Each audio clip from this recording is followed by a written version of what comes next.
안녕하세요. 저는 방금 소개받은 마크로젠의 이숙진이라고 합니다. 우선 이런 올해 학회가 굉장히 많이 없었는데 이렇게 끝까지 학회 운영해 주셔서 감사드리고 이런 자리에서 발표드릴 수 있게 돼서 저도 좋게 생각합니다.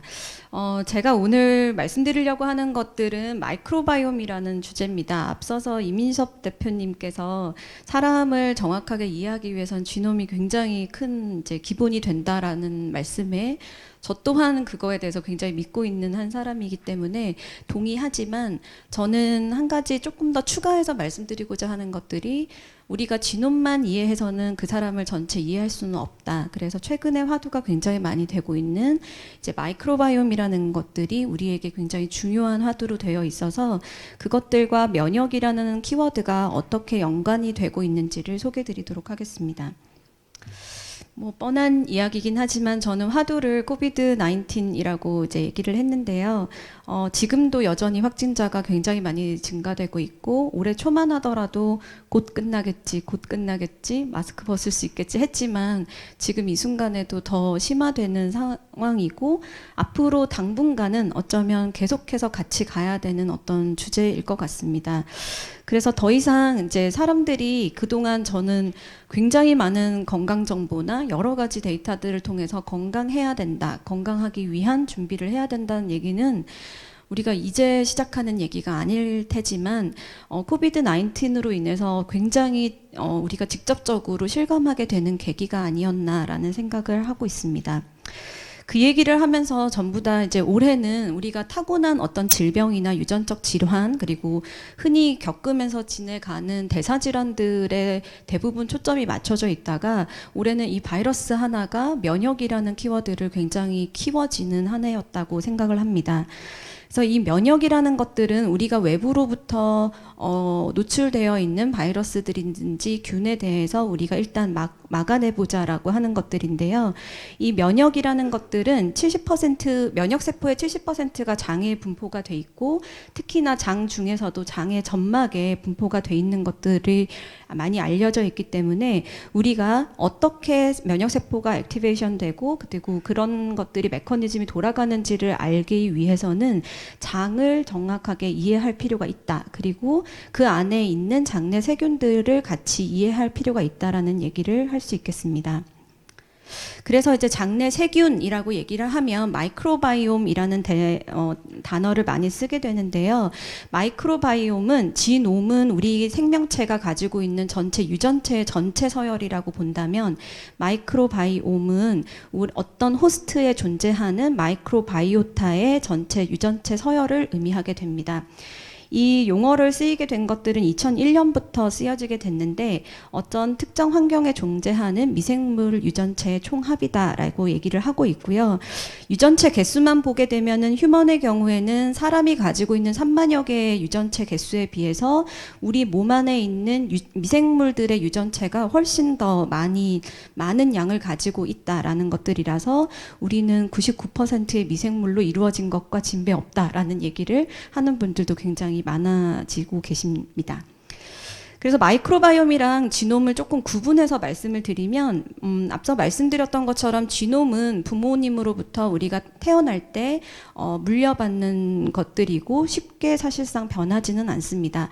여러 환경에 의해서 소마틱하게 변화도 겪긴 하겠지만 그와 반면에 마이크로바이옴은 태어날 때 엄마로부터 가장 첫 번째로 물려받는 마이크로바이옴을 가지고 태어날 수도 있지만 우리가 평소에 살아가면서 먹는 식습관이나 되게 다양한 환경에 의해서 마이크로바이옴의 분포는 굉장히 다양성을 가지고 변화되기 때문에 우리가 나이가 들고 노화를 일으키는 이 과정에서 이 부분이 굉장히 중요하다라고 얘기를 하고 있고요. 그리고 지놈 같은 경우에는 우리가 원래 가지고 태어난 서열 자체가 어떤 유형이냐에 따라서 병이 더 잘 걸리고 걸리지 않고를 구분한다고 치면 마이크로바이옴은 어떤 특정 미생물이 있다 없다의 수준이 아니라 여러 가지 가지고 있는 미생물들의 균형도가 얼마나 잘 이루어져 있는지가 훨씬 더 핵심 요소라고 볼 수 있겠습니다. 그래서 우리가 어떤 타고났고 나에 대해서 정확하게 아는 것들도 굉장히 중요하지만 타고난 것들에 대비해서 우리의 지놈을 같이 시너지를 일으키고 있는 내 몸의 마이크로바이옴을 이해하는 것들이 온전하게 나를 이해하는 하나의 요소가 된다라는 것들을 말씀드릴 수 있겠습니다. 휴먼 마이크로바이옴 프로젝트는 휴먼 게놈 프로젝트가 97년부터 2003년도까지 굉장히 대대적으로 10여 년간 이루어졌고 그 이후 20년간 굉장히 다양한 유전체의 기능 연구가 이루어졌습니다.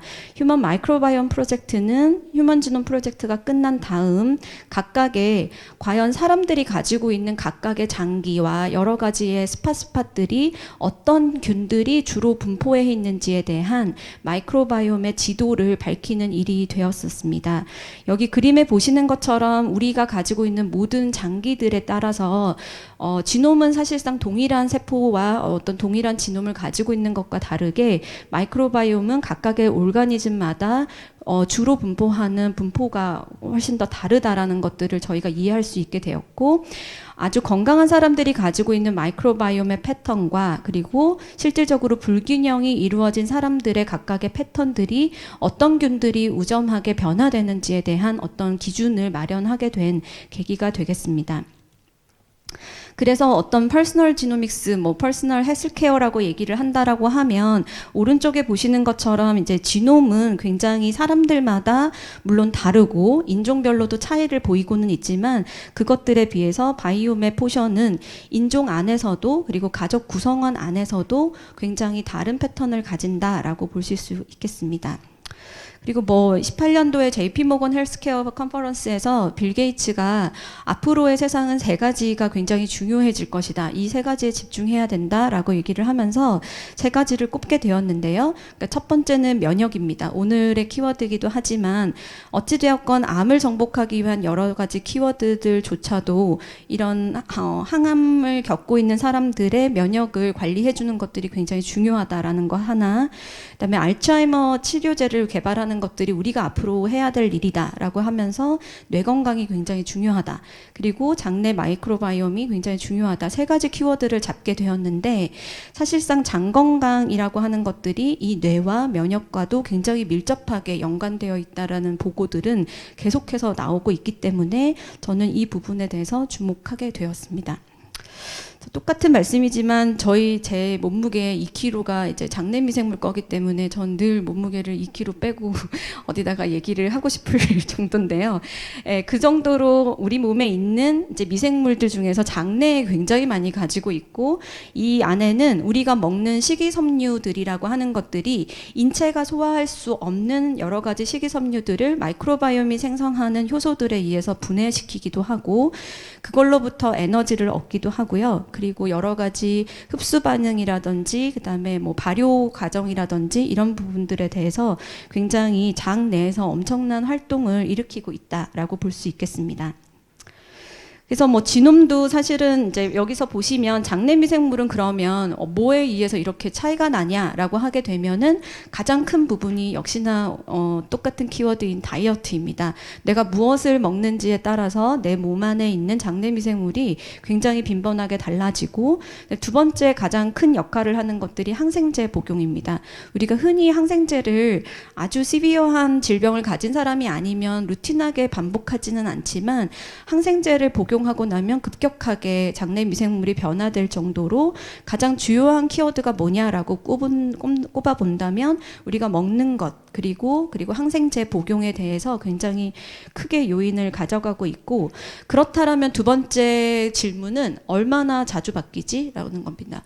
내 몸의 장내 미생물은 얼마나 쉽게 바뀌나라는 것들을 봤을 때 여기서 시간 단위까지 변화될 수 있는 요인부터 이제 실질적으로 어떤 세대가 바뀌어야만 바뀔 수 있는 정도까지의 각각의 사례들이 보여지고는 있는데요.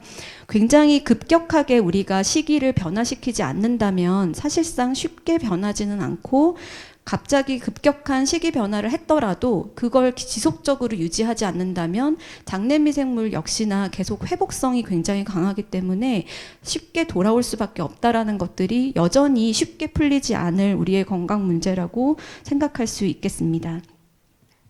그래서 여기 왼쪽 그림에서 보시는 것처럼 호스트의 에이지죠. 그러니까 우리가 살아가는 나이가 들면 들수록 우리 장내에 존재하는 마이크로바이옴의 다이버시티는 굉장히 떨어진다라고 하게 됩니다.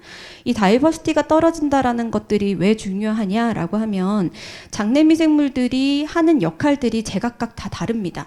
100가지의 장내 미생물이 있다고 하면 그들이 해주는 역할들이 각기 다른데 우리가 나이가 들면 들수록 특정 기능을 하는 마이크로바이옴이 급격하게 감소되면서 노화 현상이랑도 연결이 된다라고 보고 있기 때문에 장내 미생물들은 어떤 특정 균이 있냐 없냐의 문제가 아니라 그 다이버시티를 얼마나 잘 유지하고 있느냐가 화두로 얘기를 할 수 있겠습니다. 그래서 젊었을 때의 젊은 사람들의 그러니까 장 점막을 보게 되면 장 점막도 굉장히 두텁게 형성이 되어 있는 반면에 그래서 어떤 외부로부터의 공격에 안전한 반면에 나이가 들면 들수록 장 점막을 구성하는 마이크로바이옴이 현격하게 줄어들기 때문에 이것들이 외부로부터 오는 어떤 공격에 의해서 면역력을 유지하기가 점점 더 어려워진다라는 얘기들이 많이 나타나고 있습니다. 그래서 당신을 어떻게 정의하냐 하면 당신이 먹는 것, 그 마이크로바이옴을 보면 당신이 무엇을 먹어왔는지를 규정할 수 있다라고 하는 이제 얘기들이 많고 이 어떤 패턴들이라고 하면 첫 번째 아이가 태어나서 첫 번째 천일을 겪을 때까지는 굉장히 다이버시티가 쉽게 변하는데 천일이 지나고 난 뒤에는 그래도 내가 평생 가지고 가는 하나의 기본 패턴은 정해진다라고 합니다. 그 뒤에 계속 유지가 되는데 그래서 여러 가지 논문들에서 뭐 4가지 유형으로 나누는 논문도 지금은 있긴 하지만 아직까지는 사람의 장 유형은 3가지의 타입으로 나눌 수 있다. 첫 번째가 박테리오데스 유형, 그리고 두 번째가 프리보텔라 유형, 세 번째가 루미노코커스 유형 이렇게 3가지로 나눌 수 있는데 박테리오데스 유형을 많이 가지고 있는 사람들은 주로 육식을 해왔던 사람들이 이 유형을 많이 가지고 있더라. 사실은 인과관계가 아니라 어떤 집단들에 대한 통계적 유의성을 가지는 타입을 구분했다라고 볼 수 있겠습니다. 그래서 우점하는 어떤 균주가 각기 다른 것들을 봐서 이 사람이 평소에 지금까지 해왔던 식습관이 이러하구나라는 것들을 진단할 수 있는 하나의 방법론이 되겠습니다. 그렇다라고 하면 어떤 샘플이든지 간에 내 몸 안에 어떤 개체든지 간에 그 몸 안에 마이크로바이옴을 어떻게 분포되어 있는지를 보는 방법을 메타지놈 시퀀싱이라고 얘기를 하는데요. 시퀀싱이라고 하는 의미는 어떤 개체에 있는 염기 서열을 읽어낸다라는 것들의 개념입니다. 그래서 똑같이 지놈을 저희가 분석할 때 혈액 안에 있는 뭐 혈구를 뽑고 이렇게 하는 것과 동일하게 마이크로바이옴도 어떤 샘플을 채취하고 그 안에 있는 DNA를 뽑고 특히나 박테리아, 우리가 마이크로바이옴 하면 박테리아도 있고 바이러스도 있고 펀자이도 있고 하지만 주로 많이 연구를 하는 박테리아만을 선별하기 위해서 쓰는 타겟팅이 16S rRNA라고 하는 어떤 타겟 서열을 우리가 뽑아내는 방식을 사용하고 있습니다. 전체 DNA 안에는 호스트의 DNA도 다 섞여 있기 때문에 이 전체 DNA 중에서 16rRNA만을 타겟팅할 수 있도록 PCR을 하고 이 부분만을 증폭을 해서 읽어내는 방식이 지금의 마이크로바이옴 분석의 가장 기초적인 방법이 될 수 있겠고요. 최근에 나와서는 메타지놈 시퀀싱이라고 하는 게 앞서 말씀드렸던 것처럼 이 박테리아만을 선별하는 16S를 골라내는 방법 또는 펀자이만 골라낼 수 있는 ITS라는 타겟을 쓰는 방법 이런 것들처럼 앰플리콘 시퀀싱이라고 하는 것들은 어떤 타겟티드 시퀀싱을 하는 반면에 최근에는 어떤 박테리아만은 가지고 정확하게 이해하기가 어렵다라고 해서 연구자들 사이에서는 바이러스나 펀자이나 이들이 만들어내는 여러 가지 메타볼라이트까지 볼 수 있는 홀지놈 메타 샷건 시퀀싱이라는 방법들을 굉장히 많이 쓰고 있습니다. 이런 방법들은 이 샘플 안에 어떤 균주가 얼마만큼씩 분포되어 있는지를 보는 하나의 연구가 되겠고, 또 한 가지 오른쪽에서 보여지는 롱리드 시퀀싱이라고 하는 방법은 아직까지 우리가 알려지지 않은 새로운 균주를 동정하는 방법에 주로 쓰는 방법으로서 어떤 박테리아의 전체 서열을 정확하게 읽어낼 수 있다면 아직 동정되지 않은 것들을 더 정확하게 DB화 시킬 수 있는 작업들을 하는데 주로 사용이 되고 있습니다. 그래서 이런 연구들을 가지고 어떤 샘플에 어떤 균들이 얼마만큼 분포 있는지를 알 수 있게 된다라고 하면, 앞서 제 대표님도 말씀해 주셨던 것처럼 지놈도 어떤 식으로 연구를 해왔냐면 어떤 A라는 그룹과 B라는 그룹 간의 차이를 보이는 어떤 연관성을 가지는 마커가 뭐지를 찾아서 이런 스닙을 가지는 사람들은 이런 유형일 거야 라고 추적하는 것처럼, 마이크로바이옴도 뭐 지와스와 유사한 용어로 메와스라는 용어를 최근에 쓰고 있는데, 메타지놈에 대해서 A그룹과 B그룹 간의 마이크로바이옴의 다이버시티 차이, 그리고 특정 이 두 균주 간에 특별히 차이가 나는 특정 균주를 가지고 마커화를 시켜서 아마도 이 균주가 업 레귤레이션 되어 있으면 아마도 이 사람은 이런 상태일 거야 라고 하는 것들로 연결시키는 하나의 방법론으로 지금 연구가 대부분 이루어지고 있습니다. 그래서 어떤 그룹과 A라는 그룹과 B라는 그룹에 어떤 균들이 더 특징적으로 많아졌는지, 균주들의 종류를 보고 그들의 펑션들이 어떤 펑션이 더 업레귤레이션 되어 있는지를 보는 방법들이 있겠고요. 그렇게 해서 최근에 이제 마이크로바이옴 관련돼서는 최근 한 2, 3년 전만 하더라도 그렇게까지 활성화되어 있지 않았다라고 하면, 최근 2, 3년에 걸쳐서는 굉장히 급격하게 퍼블리케이션 되는 논문들도 지금 많이 증가가 되고 있어서, 최근에 들어서 이제 이 마이크로바이옴과 어떤 산업과의 연결고리를 만들어내는 거가 시작이 됐다라고 볼 수 있겠습니다. 그래서 결국에는 우리 이 장내 미생물의 불균형이 면역력을 위협한다라고 이제 서머라이즈를 할 수 있을 것 같고요. 자, 그렇다라고 하면 여기 그림에 보시는 거 딱 보시면 되게 헬시해 보이는 사진인데, 저만 하더라도 이렇게 알고 있으면서도 저런 음식만 먹지 않습니다. 참 입에 안 맞고, 아까 대표님이 사람들의 프리퍼런스를 꼭 확인해야 된다고 하셨던 것처럼 우리가 알고 있지만 사실은 행하기가 어려워서 지금 아직도 이 건강과 싸우고 있는 게 아닌가라는 생각이 드는데요. 그럼에도 불구하고 이론적으로 우리는 마이크로바이옴을 건강하게 만들기 위해서는 무엇을 먹어야 하는지에 대해서 제가 또 소개드리도록 하겠습니다. 왼쪽 그림은 나는 생각한다, 고로 존재한다 라고 하는 이제 되게 유명한 말인데, 최근에는 나는 먹는다, 고로 존재한다 라는 얘기를 할 정도로 이 먹는 것들에 대한 관심사가 굉장히 많이 증가되고 있죠. 어떤 것들을 주로 드시고 계시는지 모르겠지만, 여기 보이는 것들은 제가 주로 좋아하는 어떤 음식들을 나열했는데 굉장히 맛있습니다. 굉장히 달콤하고, 아직까지 어떤 강력한 시그널을 받기 전에는 지식과 행하는 것들은 굉장히 갭이 크구나라는 것들을 저도 많이 느끼지만, 이제는 그래도 좀 알았다라고 하면 나만 내 입에 좋은 것, 내가 선호하는 것만 먹을 것들이 아니라 내 몸 안에 살고 있는 99%를 차지하고 있는 이 장내 미생물들은 뭘 좋아하지라는 것들을 우리가 반드시 기억해야 된다라는 얘기를 하고 싶습니다. 장내 미생물들의 먹이를 줄여서 맥이라고 얘기를 하고요. 장내 미생물들만 흡수할 수 있는 또는 소화할 수 있는 탄수화물들이 주로 장내 미생물들이 좋아하는 음식입니다. 여기 보시면 가공되지 않는 곡물들, 그리고 과일, 채소 여러 가지들이 흔히 몸에 좋다라고 하는 것들은 장내 미생물들이 굉장히 좋아하는 음식이고요. 그럼 장내 미생물들을 쫄쫄 굶기고 제가 먹고 싶은 것만 먹었을 때 미생물들이 가만히 있을 거냐? 그렇지 않는 결과들입니다.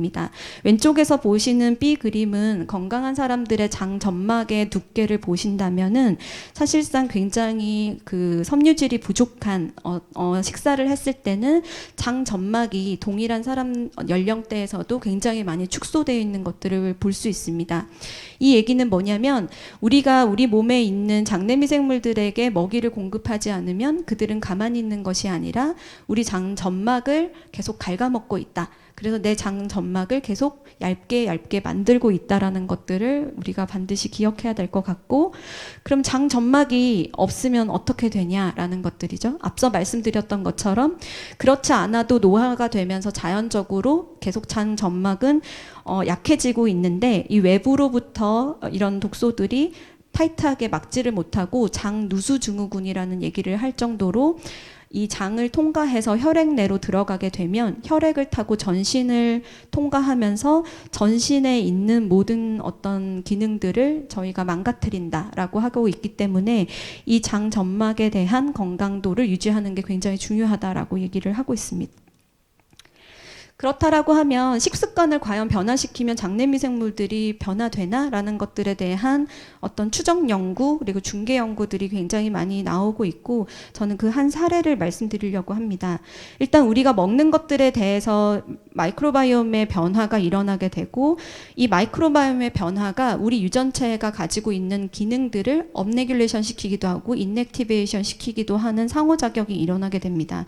그로 인해서 디지즈가 유발되기도 하고 방지되기도 하는 어떤 단계를 거치게 되는데요.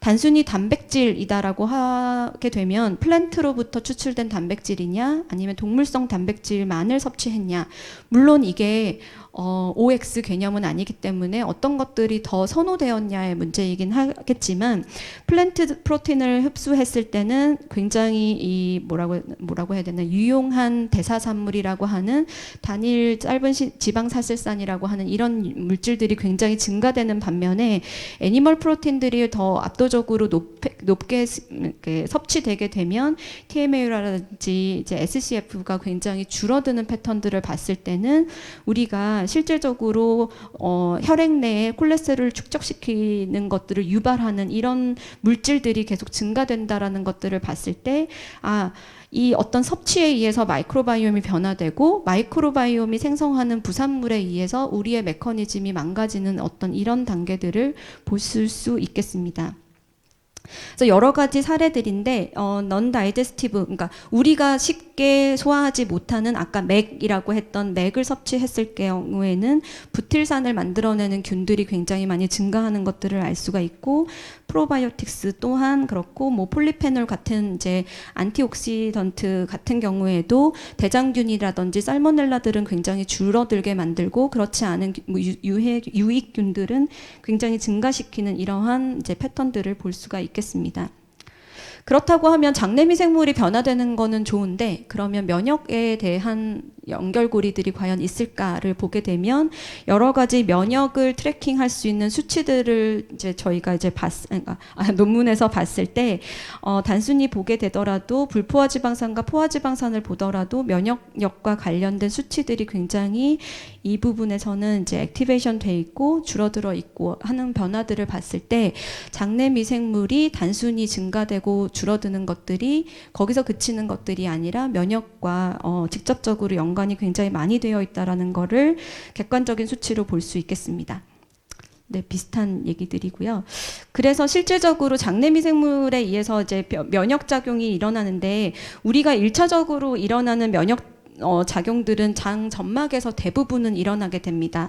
아웃 무코스 레이어와 이너 무코스 레이어 중에서 대부분의 장내 미생물은 가장 전방에서 우리를 디펜스하고 있다라고 보실 수 있는데, 그렇지 않고 항원들이 들어왔을 때 어떤 패스웨이가 액티베이션 되고 이네이티브 이뮤니티가 일어난 다음에 어콰이어드 이뮤니티까지 유도되는 것들이 있고, 또 한 가지는 M셀이라고 하는 것들이 외부의 항원을 업테이크를 해서 플라즈마 셀에서 IgA를 시크레이션 함에 따라서 여러 가지 우리가 디펜스 할 수 있는 이제 안티바이얼 이제 프로틴들을 많이 활성화시킨다라는 것들도 볼 수 있겠습니다.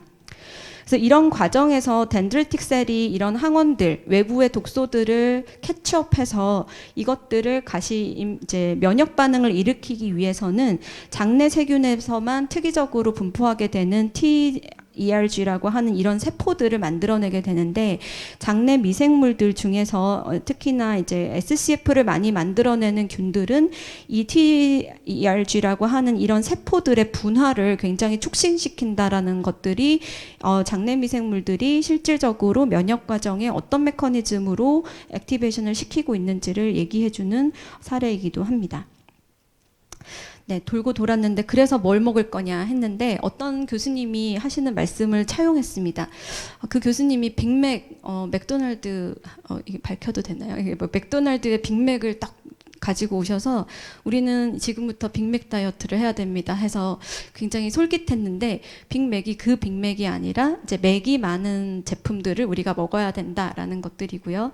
그래서 뻔합니다. 사실 저는 이제 뻔하다라는 얘기를 드리고 싶은데 야채 많이 먹고 과일 많이 먹고 뭐 홀그레인 많이 먹어라라는 것들인데 어떤 과일이 좋으냐의 문제는 저는 아니라고 생각을 하고요. 그 과일이 아니라 장내 미생물들도 굉장히 다양한 것처럼 그들의 먹이도 리소스도 되게 다양하기 때문에 우리가 이렇게 과학을 연구는 하고 있지만 옛 어른들이 말씀하시는 것처럼 고루고루 먹어라. 아까 엄마도 나오셨죠. 가장 경쟁자가 엄마라고도 얘기해 주셨는데 골고루 섭취하는 것들이 그만큼 중요하다라는 얘기로 대부분 귀결되는 것 같습니다. 그래서 야채도 그다음에 뭐 과일도 그리고 홀그레인도 다양한 종류의 야채와 다양한 종류의 과일들을 섭취하는 것이 중요하다라는 것들이고요. 흔히 좋다라고 하는 이 맥이라는 제품들이 모두에게 좋으냐? 그렇지는 않습니다. 실질적으로 어떤 사람들 같은 경우에는 장내 미생물들의 분화와 사실은 성장이 과다하게 증식이 돼 있는 분들이 물론 계십니다.